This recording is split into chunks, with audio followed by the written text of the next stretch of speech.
प्रेरणादायक कहानियाँ। बड़ा सोचो।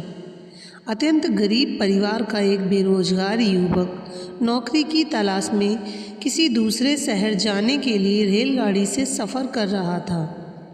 घर में कभी कभार ही सब्जी बनती थी, इसलिए उसने रास्ते में खाने के लिए सिर्फ रोटियां ही रखी थीं।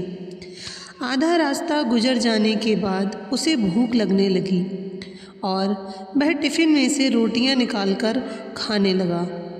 उसके खाने का तरीका कुछ अजीब ही था। वह रोटी का एक टुकड़ा लेता और उस टिफ़िन के अंदर कुछ ऐसे डालता मानो रोटी के साथ कुछ और भी खा रहा हो, जबकि उसके पास तो सिर्फ रोटियां थीं। उसकी इस हरकत को आसपास के और दूसरे यात्री देखकर हैरान हो रहे थे। वह युवक हर बार रोटी का एक टुकड़ा लेता और झूठ मूठ का टिफ़िन में डालता और खाता। सभी सोच रहे थे कि आखिर वह युवक ऐसा क्यों कर रहा था। आखिरकार एक व्यक्ति से रहा नहीं गया और उसने उससे पूछ ही लिया कि भैया, तुम ऐसा क्यों कर रहे हो? तुम्हारे पास सब्जी तो है ही नहीं, फिर रोटी के टुकड़े को हर बार खाली टिफ़िन में डालकर ऐसे खा रहे हो मानो उसमें सब्जी हो। तब उस युवक ने जवाब दिया, भैया, इस खाली ढक्कन में सब्जी नहीं है, लेकिन मैं अपने मन में यह सोच कर खा रहा हूँ कि इसमें बहुत सारा अचार है।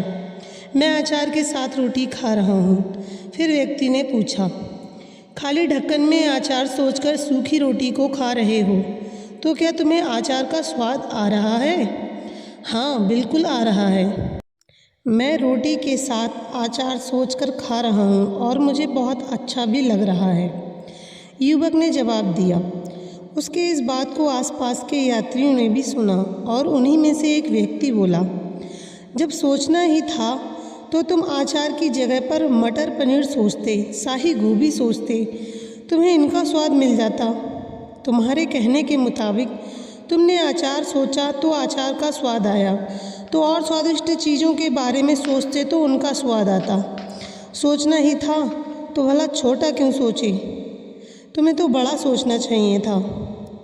ऐसे ही हमें अपनी ज़िंदगी में सोचना ही है तो छोटा क्यों, बड़ा सोचो। ज़िंदगी का स्वाद बेहतर हो जाएगा। Thanks for watching. Please like, share, comment and subscribe to my channel.